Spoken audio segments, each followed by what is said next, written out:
ओज, एक जादू भरे शहर में एक लड़की को विलेन बना दिया गया, जबकि असली विलेन कभी सामने आया ही नहीं। ये कहानी है सच, दोस्ती और उस वीकेंडनेस की जो असल में बलिदान निकली।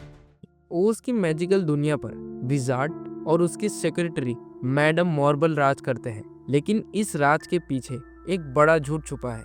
विजार्ड के पास कोई असली मैजिक नहीं है, वो असल में अर्थ से आया एक नॉर्मल इंसान है और मॉर्बल उसका साथ इसीलिए देती है क्योंकि इसी झूठ से उसे पावर और पॉलिटिकल कंट्रोल मिलता है। ओज के लोग विजार्ड को अपना सेवियर मानते हैं। एक दिन ये दोनों मिलकर अल्फा को ग्रिमरी नाम की एक पावरफुल मैजिक बुक यूज करने के लिए मैनिपुलेट करते हैं। अल्फा को सच पता चल जाता है, विजार्ड एक फ्रॉड है और टॉकिंग एनिमल्स पर हो रही जुल्म के पीछे भी वही है।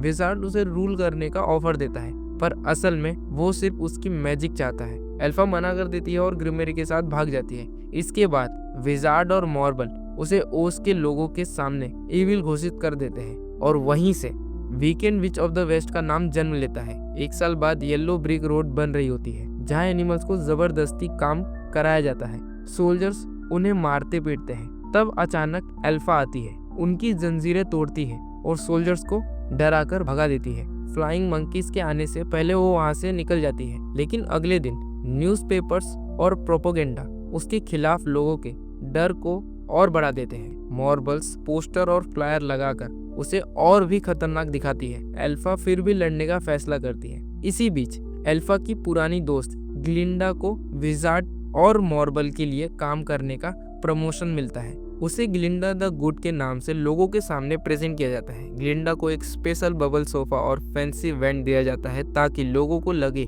कि वो उड़ सकती है। फ्लैशबैक में दिखाया जाता है कि बचपन से ही ग्लिंडा को मैजिक चाहिए था, पर उसके पास कभी रियल पावर नहीं थी, सिर्फ लोगों का प्यार था। मंचकिन लैंड में येलो ब्रिक रोड का इनॉग्रेशन होता है और ग्लिंडा की एंगेजमेंट फियोरो से अनाउंस कर दी जाती है। फियोरो अल्फा के बारे में पूरी बातें सुनकर अनकंफर्टेबल हो जाता है और उसे ढूंढने की बातें करता है।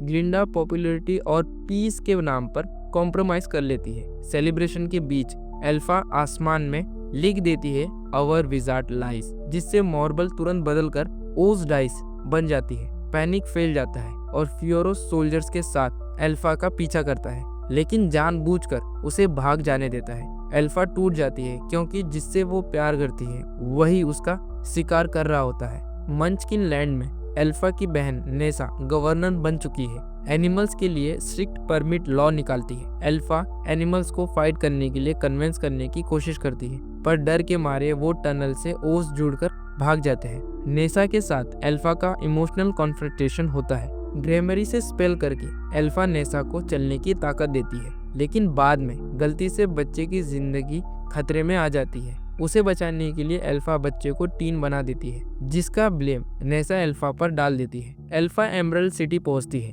और विजार्ड से सच बोलने को कहती है। विजार्ड उसे एनिमल्स को फ्री करने का प्रॉमिस करता है और असली सच सामने आ जाता है। केज्ड एनिमल जिन्होंने बोलना तक भुला दिया था, अल्फा उन्हें आजाद कर देती है और वेडिंग के बीच सब कुछ एक्सपोज हो जाता है। फियोरो विजार्ड के खिलाफ खड़ा हो जाता है और अल्फा के साथ जाने का फैसला करता है। ग्लिंडा ये सब देखने के बावजूद उन्हें जाने देती है। मॉर्बल एक साइक्लोन क्रिएट करती है जिसमें नेसा की मौत हो जाती है। डोर्टी ओस पहुंचती है और ग्लिंडा उसे विजार्ड के पास भेज देती है। अल्फा सच समझ जाती है और ग्लिंडा से तकरार होती है। सोल्जर्स अल्फा को पकड़ने आते हैं। फियोर्स उसे बचाता है पर खुद पकड़ा जाता है, जो फियोर्स को टॉर्चर से बचने के लिए अल्फा स्पेल करती है, जो फियोर्स को स्केयर क्रो बना देता है। तब अल्फा मान लेती है कि शायद वो वाकई वीक्ड है। आखिरी एक्ट में अल्फा अपनी विलेन इमेज एक्सेप्ट कर लेती है। डोर्टी पानी फेंक कर उसकी फेक डेथ दिखा देती है। बाद में पता चलता है कि अल्फा जिंदा है। ग्लिंडा को सच मिलता है कि विजार्ड ही अल्फा का बायोलॉजिकल फादर था। ग्लिंडा विजार्ड को ओस से निकाल देती है, मॉर्बल को गिरफ्तार करवाती है और एनिमल्स को आज़ादी देती है। पब्लिक के सामने वो अल्फा को सिर्फ एक क्लासमेट बताती है। एंड में अल्फा और फियोर्स ओस से दूर एक नई दुनिया की तरफ निकल जाते हैं, जहाँ कोई प्रोपेगेंडा नहीं, कोई झूठ नहीं, और ग्लिंडा के सामने एक ग्रोमरी खुल जाती है। इस बात का इशारा कि असली मैजिक अब शुरू होने वाली है।